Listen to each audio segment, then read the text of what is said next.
Salam bahagia, salam awal Muharram 1443 Hijrah. Saya Zawazi Yusof, rentasan berita edisi 944 dan antara paparan utama. Hakikat kegagalan tidak akan terpadam.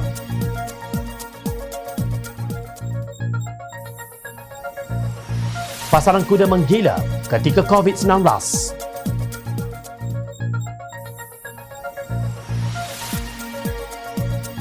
Adakah ini dinamakan negara kartun?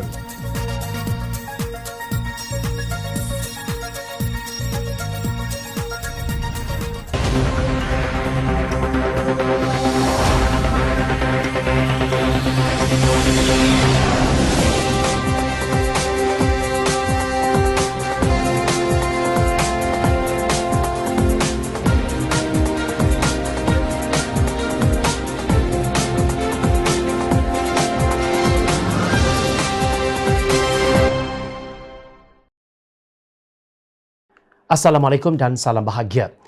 Bagaimanakah Malaysia sampai ke tahap ini?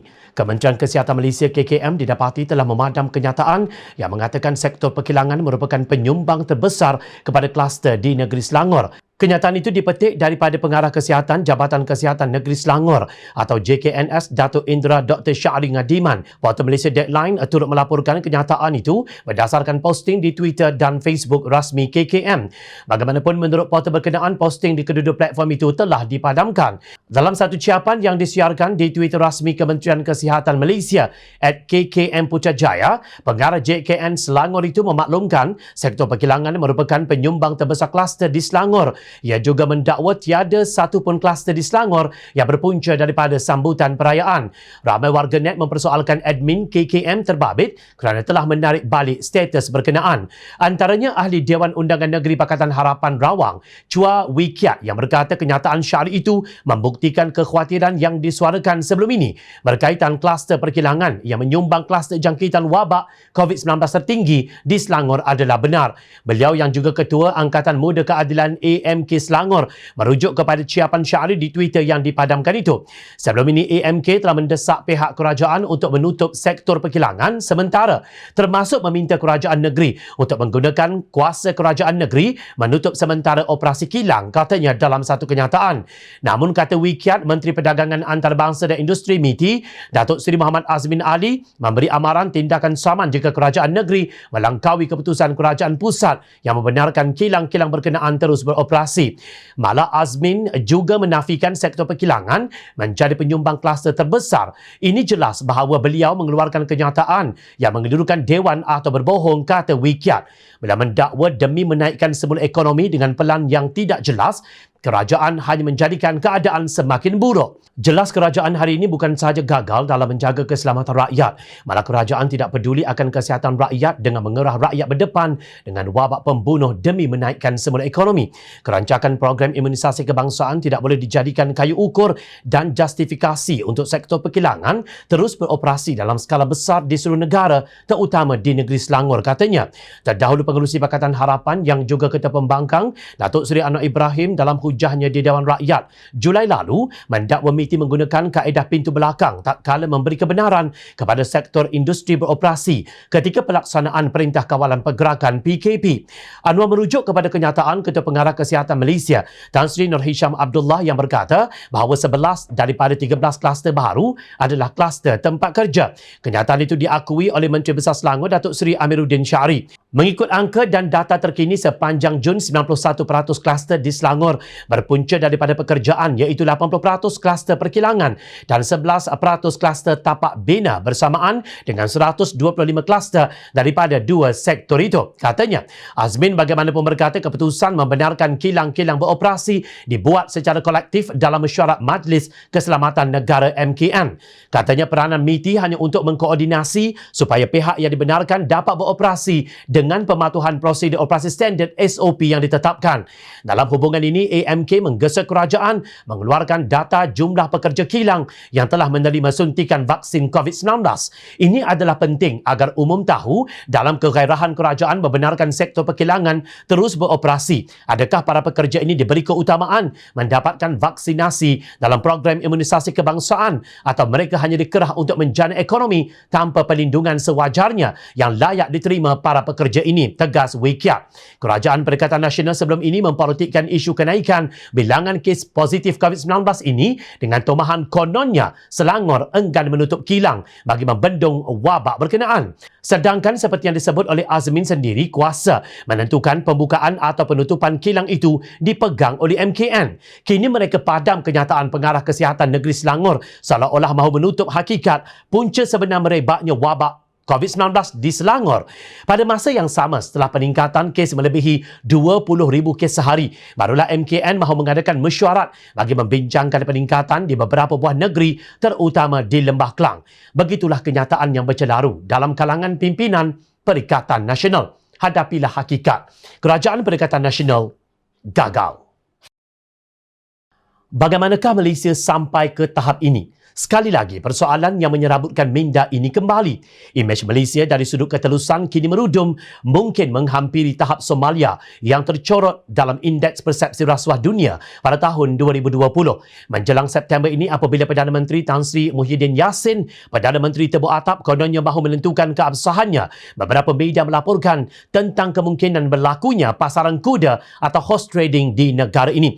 Bagi pemerhati politik, jalanan ia lebih dikenali sebagai perniagaan jual beli katak. Pada hujung minggu baru-baru ini, perniagaan berkenaan meletup kerana nilainya mencecah sehingga 30 juta ringgit. Anehnya, antara yang didakwa mendapat tawaran itu 3 orang ahli parlimen DAP, iaitu ahli parlimen Ipoh Barat M. Kulasegaran, ahli parlimen Kota Melaka Ku Poi Tiong dan Kelvin Yee Kuching. Puan Tiong berkongsi mesej WhatsApp yang diterimanya daripada nombor yang tidak dikenali yang memberitahu mengenai 2 kekosongan jawatan menteri sekarang. Keluarlah dari bayang-bayang keluarga Lim, kita perlu lebih ramai wakil bukan Melayu dalam kerajaan ini. Kata mesej tersebut yang ditulis dalam bahasa Inggeris. Puan Tiong ditawarkan durian RM30 secara cash dan jawatan menteri. Sementara itu, ahli parlimen Amanah Lumut Datuk Dr. Hatta Ramli dalam kenyataannya menafikan bahawa beliau menyokong Mahyadin. Malah beliau turut mendesak supaya pengerusi Perikatan Nasional itu meletakkan jawatan Perdana Menteri yang disandangnya kerana beliau telah pun hilang majoriti. Mengulas mengenainya, Setiausaha Agung Pakatan Harapan yang juga ahli parlimen Kulim Bandar Baharu, Datuk Seri Saifuddin Nasution Ismail berkata, usaha membeli ahli parlimen sedang berjalan rancak. Beberapa ahli parlimen blok pembangkang diumpan jawatan menteri. Ini sebabnya mengapa Perdana Menteri Mahyadin buat undi percaya bulan September. Melayu Islam tergugat atau kuasa, pangkat dan habuan yang menjadi tujuan berjuang, bidasnya. Sebaliknya, pimpinan PAS pula menganggap kenyataan Muhyiddin mengadakan usul undi percaya di Dewan Rakyat pada September ini telah menurunkan sikit suhu politik negara. Timbalan Presiden PAS Datuk Seri Tuan Ibrahim Tuan Man dilaporkan berkata pengumuman Perdana Menteri mampu menenangkan seketika keadaan kemelut politik. Katanya sehingga sekarang Kerajaan Perikatan Nasional masih mempunyai majoriti untuk terus mengemudi pentadbiran ketika negara sedang berhadapan pandemik COVID-19. Malah PAS berdiri teguh dan menyokong kepimpinan Perdana Menteri dan kerajaan sekarang, ujarnya, seperti dipetik Harakah Daily pada 5 Ogos lalu. Menurut laporan, Tuan Ibrahim berkata tindakan pembangkang terus-menerus mendesak mahu menukar kerajaan, menjejaskan usaha kerajaan khususnya kelancaran program imunisasi COVID-19 kebangsaan PICK. Dalam masa 2-3 bulan lagi pilihan raya mungkin diadakan, jadi tidak sesuailah hendak tukar Perdana Menteri dalam situasi sekarang, katanya. Amat menghairankan bagaimana pemimpin PAS boleh jadi buta dan pekak, tidak dapat melihat dan mendengar apa yang sedang berlaku di sekeliling mereka dalam negara ini. Apakah kini pasaran jual beli kuda sudah menjadi halal? Malah menurut pimpinan Pakatan Harapan, bukan hanya 3 ahli parlimen DAP yang diberi tawaran supaya melompat. Majlis Presiden Pakatan Harapan gusar dan mengutuk usaha kotor pihak tertentu ke atas sekurang-kurangnya 7 ahli parlimen, termasuk ahli parlimen Rasah Kota Melaka Ipoh Barat, Kulim, Bandar Baharu, Setiawangsa, Kuala Kedah dan Alustar untuk menawarkan habuan serta jawatan bagi memberi sokongan kepada kerajaan, kata Majlis Presiden Pakatan Harapan yang terdiri daripada Presiden Keadilan Datuk Seri Anwar Ibrahim, Presiden Amanah Muhammad Sabu dan Setiausaha Agung DAP Lim Guan Eng. Namun pimpinan PAS masih juga menggunakan pandemik COVID-19 untuk memanjangkan talian hayat kerajaan gagal yang disokongnya ini. Apa kaitannya kelancaran PICK dengan perubahan kerajaan? Ia satu program yang sudah pun diterima oleh Pakatan Harapan. Malah Kerajaan Negeri Selangor menerusi program Vaksin Selangor atau Selvax telah sama-sama berganding bahu dengan PICK dalam rancangan vaksinasi di negeri berkenaan. Aplikasi Langkah Masuk dengan Selamat atau Selangkah yang dibangunkan oleh Kerajaan Negeri Selangor juga diiktiraf oleh Kementerian Kesihatan Malaysia untuk membantu karantin di rumah. Bagi kes positif yang tidak bergejala, akan diarahkan untuk menjalani pengasingan di rumah selama 10 hari dan melaporkan diri secara dalam talian dengan menggunakan kit penilaian di rumah di aplikasi MySejahtera, e-COVID atau Selangkah, kata Timbalan Ketua Pengarah Kesihatan Awam Dr. Chong Chi Kiong pada 24 Julai lalu. Program Selvax menerusi pembelian 2.5 juta dos untuk diberi percuma kepada pekerja dan golongan yang berpendapatan rendah, juga diiktiraf PICK. Selangkah dan saringan komuniti antara idea penting yang disarankan Pasukan Petugas Pencegahan COVID-19 Selangor atau STFC yang ditubuhkan pada 10 Mac 2020. Seminggu sebelum Perintah Kawalan Pergerakan PKP pertama diumumkan. Justru Kerajaan Pakatan Harapan Selangor jauh di hadapan berbanding dengan Perikatan Nasional yang kini terhegeh-hegeh kononnya fokus kepada pengurusan COVID-19 setelah bilangan kes mencecah lebih 1 juta dan ratusan meninggal dunia setiap hari. Kalaulah sejak dari awal KKM bekerjasama dengan STFC, segala penderitaan ini sudah tentu dapat dihindarkan. Namun pemimpin lebih suka bermain politik dan terlibat dalam pasaran kuda yang tukarannya ialah ketaatan kepada kerajaan yang gagal. Mutakhir ini tidak ada yang lucu dalam kehidupan kita walaupun Datuk Mahfuz Omar menganggap ini negara kartun. Apa yang berlaku sejak langkah Sheraton pada hujung Februari tahun lalu bukan satu ilusi daripada cerita kartun Doraemon, walaupun watak kartun itu pernah cuba dijadikan ikon oleh Menteri Pembangunan Wanita, Keluarga dan Masyarakat Datuk Seri Rina Harun dan timbalannya Datuk Siti Zailah Yusof. Gurauan Menteri Besar Kedah Muhammad Sanusi Muhammad Nur umpama garam yang dicurah ke atas luka rakyat. Kematian akibat COVID-19 itu benar. Ia menjadi anak-anak yatim, isteri kehilangan tempat bergantung dan ibu bapa kehilangan anak-anak. Ada yang masih kecil, ada yang menjadi pembawa rezeki keluarga. Muhammad Sanusi ketika menjawab pertanyaan media mengenai sekiranya tempat menyimpan mayat pesakit COVID-19 mencukupi, menjawab, "Kontena jenazah mencukupi. Siapa nak masuk? Bagi nama." Memohon maaf kerana kononnya itu gurauan itu diambil di luar konteks, hanya dalih yang cuba digunakan sebagai alasan setelah melakukan kesalahan. Hakikatnya jika itu gurauan sekalipun, ia kasar dan langsung tidak berbudaya, malah biadab. Adakah 10,749 kematian seperti yang direkodkan Ahad lalu satu gurauan? Bukan, ini bukan sedutan daripada cerita kartun yang kadang-kala kita lihat badan yang kemik boleh bercantum semula. Jom China melihat apa yang ahli Parlimen Pokok Seni itu maksudkan ialah senario yang berlaku di negara ini tidak berpijak di bumi yang nyata.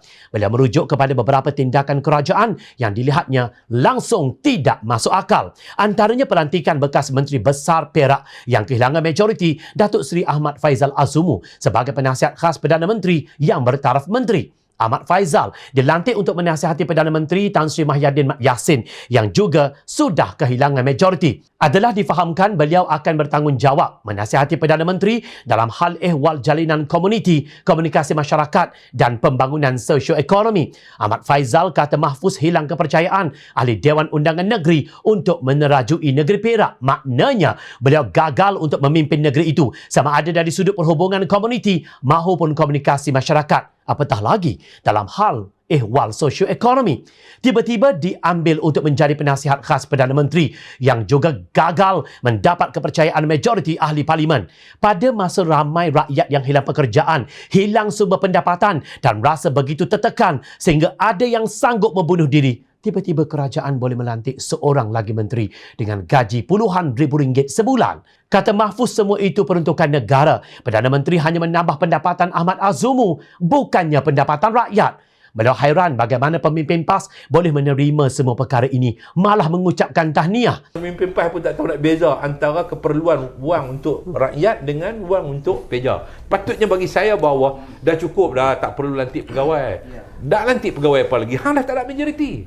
Hang tak ada majoriti, dia dah tak ada majoriti, dia boleh lantik lagi pegawai. Ini bagi saya satu benda yang sangat menyalahi dari sudut moralnya, sangat menyalahi lah. Kata Mahfuz dalam satu siaran video di Facebook beliau yang bertajuk Malaysia Negara Kartun. Malah PAS merakamkan ucapan terima kasih kepada semua ahli Parlimen UMNO yang kekal memberi sokongan padu kepada Mahyadin dan kerajaan gagalnya.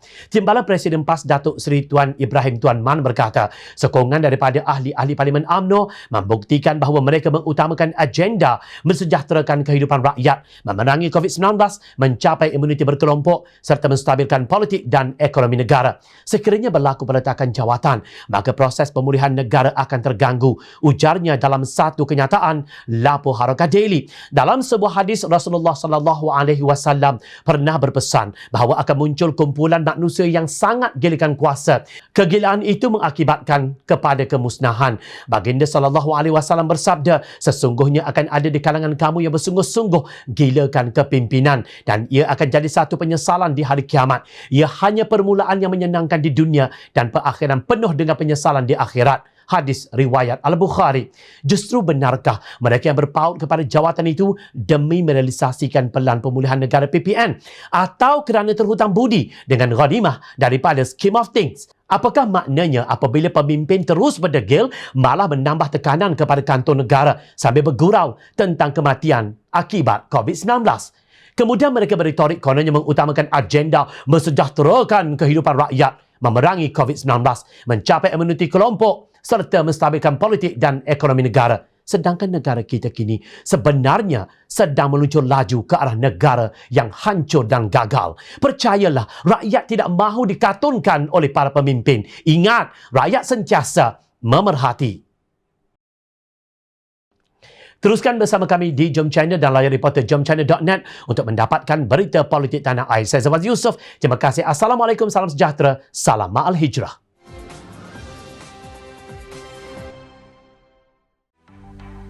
Mencari maklumat dan berita politik yang bebas, kupasan yang tepat, panas. Dapatkannya secara eksklusif hanya di Jom Channel. Komitmen kami, pentasan berita Isnin hingga Jumaat. Berbicara dan isu semasa, kami garapkan secara langsung. Panel-panel berkaliber dan profesional. Interaktif, pandangan anda kami raikan. Jangan lupa bersama kami di setiap hujung minggu dalam edisi khas mingguan. Jom Channel, moving forward, sharing a new experience.